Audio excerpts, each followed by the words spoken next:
Hello दोस्तों, मैं हूं दिनेश केवोरा। आप सबका स्वागत है इस चैनल पर। सबसे पहले गुजारिश, हमारे चैनल्स को सब्सक्राइब कीजिएगा, अच्छी पत्रकारिता को बढ़ावा दीजिएगा। दोस्तों, आज का टॉपिक बहुत सेंसिटिव, बहुत संवेदनशील है। अग्निपथ स्कीम, जिसको लेके भारत में मामला ठंडा होता हुआ नजर आया। आपको यकीन नहीं आएगा कि ये स्कीम ने भारत और नेपाल के संबंधों में एक खाई पैदा कर दी है। आप कहेंगे नेपाल का इससे क्या लेना देना है? जी हां, ये अग्निपथ स्कीम ने भारत और नेपाल के संबंधों में एक खाई पैदा कर दी है। बल्कि ये कहा जाए कि अविश्वास की स्थितियां इस हालत तक पहुंच गई हैं कि आपको विश्वास नहीं आएगा कि जो रिपोर्ट मैं आपके सामने पेश करने जा रहा हूं, उसका लब्बो लुआब क्या है। दरअसल भारत की सेना में बहुत भारी संख्या में गोरखा भी काम करते हैं, और ये गोरखा सारे नेपाल के ओरिजिन के वासी हैं। और ये आज के नहीं है, बहुत पुराने समय से भारत की सेना के अंदर खास तौर से नेपाल की गोरखा कम्युनिटी के लोग कार्य करते आए हैं। और ये भारत और खास तौर से नेपाल के बीच में जो एग्रीमेंट्स हैं, उसके मुनासिब भी हैं, उसके मुताबिक भी हैं। दोस्तों, इस समय भारतीय सेना में जवानों की नई भर्ती अग्निपथ को लेके नेपाल के अंदर हालत खराब होती जा रही है, और ये एक ऐसा सरदर्द बन गया है भारत और नेपाल के संबंधों के लिए, जिसके ऊपर पार पाना मुश्किल हो गया है। हुआ क्या है, मैं बताता हूं। इस साल नेपाल में नवंबर के महीने में चुनाव होने जा रहे हैं, और अग्निपथ का मुद्दा मुख्य अपना क्या कहते हैं, प्रधानमंत्री शेर बहादुर देउबा सरकार के लिए एक हेडेक बन गया है। ऐसा हेडेक कि आप यकीन नहीं करेंगे। सरकार कोई भी ऐसा कदम नहीं उठाना चाहती है जिससे उन्हें चुनाव के अंदर नुकसान हो। दरअसल इसी योजना के अंतर्गत, अग्निपथ योजना के अंतर्गत, नेपाल के गोरखा नौजवानों को भर्ती किया जाता है भारत की सेना में। और इसके लिए हमारे यहां खास तौर से गोरखा रिक्रूटमेंट डिपो है भारत में, गोरखा रिक्रूटमेंट डिपो, क्योंकि गोरखा रेजिमेंट है हमारी। ये दो सेंटर हैं इनके, बेसिकली गोरखपुर सेंटर है गोरखा रिक्रूटमेंट डिपो का, और दूसरा है दार्जिलिंग में। और ये इन्होंने अभी अपनी गोरखाओं की भर्ती के लिए अग्निपथ में नेपाल के दो जगह पर, बुटवल और धरान में, भर्ती रैली की तारीख घोषित कर दी। अब ये 25 अगस्त से दरअसल 7 सितंबर तक ये गोरखाओं की भर्ती रैली होनी थी, और धरान में 19 से 28 सितंबर तक, यानी कि बुटवल में 25 अगस्त से 7 सितंबर और धरान में नेपाल में 19 से 28 सितंबर तक होनी थी। लेकिन इन पे जो सुरक्षा प्रोवाइड की जाती है नेपाल में इस भर्ती के लिए, वो नेपाल की सरकार की जो सिक्योरिटी फोर्सेस है वो प्रोवाइड करती है। मुसीबत यह कि भारत की सरकार ने नेपाल की सरकार से इन तारीखों पर परमिशन मांगी। भारत की ओर से इसे लेकर नेपाल की फॉरेन मिनिस्ट्री को लेटर भी भेज दिए गए। नेपाल ने जवाब ही नहीं दिया। भर्ती की तारीख करीब आ गई, और ऐसे में नेपाल सरकार पर दबाव है कि कोई जल्दी फैसला ले ले। लेकिन मुसीबत यह है कि चीजें उल्टा पलटा हो रही हैं। हुआ क्या है कि नेपाल के विदेश मंत्री और प्रधानमंत्री देउबा, शेर बहादुर देउबा के बीच में इस मुद्दे पर एक बातचीत हुई है। जी हां, अभी 2-4 दिन पहले ही। और वहां पर कुछ एक्सपर्ट्स का कहना है कि नेपाल सरकार भारत को एक फॉर्मल जवाब देने जा रही है, और वो जवाब शायद ना में होगा कि हम अग्निपथ के स्कीम के लिए गोरखाओं को रिक्रूट करने की परमिशन नहीं देंगे। ये एक्सपेक्टेड है। हुआ क्या कि भारत की सेना में नेपाली गोरखा जो है, 1947 में ब्रिटेन, भारत और नेपाल के बीच में हुई एक त्रिपक्षीय संधि है, जिसके अंतर्गत ये भर्ती किए जाते हैं। लेकिन अभी भारत सरकार ने अपनी सेना में भर्ती की नीति में बदलाव किया, जहां पे वो परमानेंट क्या कहते हैं नौकरी देने की बजाय 4 साल का टेम्परेरी कॉन्ट्रैक्ट के ऊपर अग्निपथ स्कीम लेके आए। अब हालांकि इस संधि का उल्लंघन नहीं होता है, नेपाल ने यह कहा है, लेकिन वो उनकी मर्जी है कि उस सेना में जैसे मर्जी भर्ती करें। लेकिन यह बात सही है कि संधि में सेवा अवधि का जिक्र ही नहीं है। पर प्रॉब्लम यह है कि नेपाल ने अब यह कहा है कि 4 साल भारत की सेना में रहने के बाद जो नौजवान, जो गोरखा वापस आएंगे वो करेंगे क्या? उनके पास फौज की आधुनिकतम ट्रेनिंग होगी और ऐसे में कोई ट्रेनिंग का दुरुपयोग करेगा तो उसकी जिम्मेदारी कौन लेगा? भारत में ये बात उठी, लेकिन भारतीय जनता पार्टी के द्वारा बल और छल से वो बात दबा दी गई, लेकिन नेपाल में से दबाना मुश्किल होता जा रहा है। अब मुसीबत यह है कि नेपाल में बहुत सारे हिंसक गुट हैं और सांप्रदायिक गुट भी हैं जो इनका इस्तेमाल करेंगे, और ऐसे में नेपाल में जो लोकल शांति है उसको बनाए रखने के लिए बहुत मुश्किलें आ रही हैं। अब नेपाल का कहना है कि भारत को इन चिंताओं को देखने की जरूरत है। अब शायद ये जो भर्ती की तारीख है, एक तो ये पहले टल जाएगी, ये तो पक्का हो गया क्योंकि नेपाल सरकार ने जवाब नहीं दिया। लेकिन सवाल ये पैदा होता है कि जो पहले प्रधानमंत्री थे केपी शर्मा ओली, जो कि मार्क्सिस्ट भी हैं, अब उन्होंने शेर बहादुर देउबा की जो कि कांग्रेस लेड सरकार है नेपाल में, उनको घेरना शुरू कर दिया है कि ये भारत के आगे आत्मसमर्पण कर रहे हैं।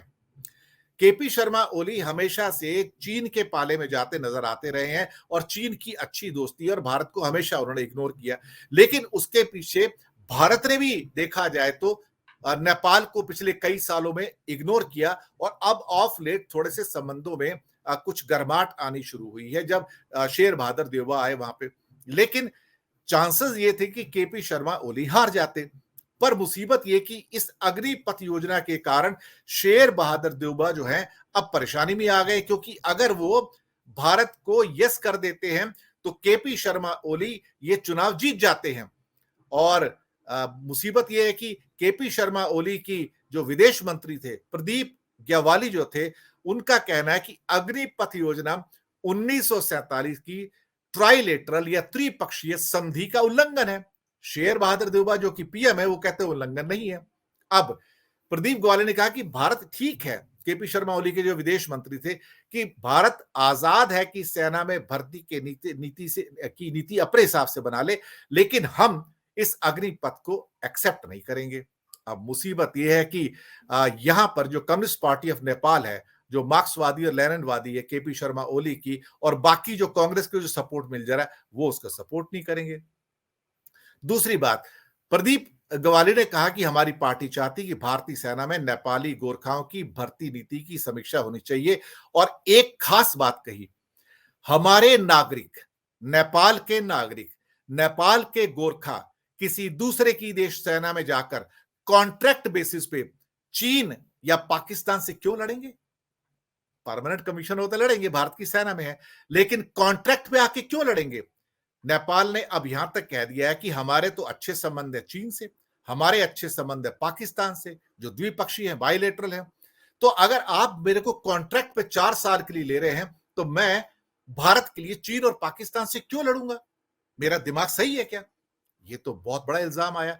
दूसरी बात, भारत की तरफ से करोड़ों डॉलर की पेंशन भी आती है, क्योंकि पेंशन का रूल सेम है, चाहे वो नेपाली के गोरखा हो या बाकी लोग हो या भारत के लोग हो, और लोगों को रोजगार भी मिलता है। अब अग्निपथ एक ऐसा अहम मुद्दा बन गया है वहां पर कि शेर बहादुर देउबा फिलहाल इसे ठंडे बस्ते में डालना चाहती है और रिक्रूटमेंट के लिए हाँ नहीं करना चाहती, लेकिन केपी शर्मा ओली की जो पार्टी है कम्युनिस्ट पार्टी, वो बहुत एग्रेसिव हो रही है और वो ये कह रही है कि पीएम शेर बहादुर देउबा जो कांग्रेस की है, उसने भारत के आगे आत्मसमर्पण कर दिया है, सरेंडर कर दिया है, और ऐसी पार्टी को आप वोट कैसे दे सकते हैं जो इंडिया के सामने सरेंडर कर दे? भारत के लिए स्थिति बड़ी ही उलझन भरी हो गई है, क्योंकि शेर बहादुर देउबा आए थे तो भारत ने सोचा कि अब हमारे संबंध थोड़े अच्छे हो जाएंगे, क्योंकि केपी शर्मा ओली के टाइम में तो बहुत बार लिपू लेक के ऊपर, काला पानी के ऊपर और बाकी बाउंड्री डिस्प्यूट पे बहुत सारे झगड़े होते रहे हैं। शेर बहादुर देउबा ने ऐसी कोई बात नहीं की, लेकिन अब इलेक्शन सामने है, वो इलेक्शन के लिए केपी शर्मा ओली कहते पैसों के लिए 4 साल के कॉन्ट्रैक्ट पे हम अपने नागरिकों की जान को जोखिम में नहीं डाल सकते।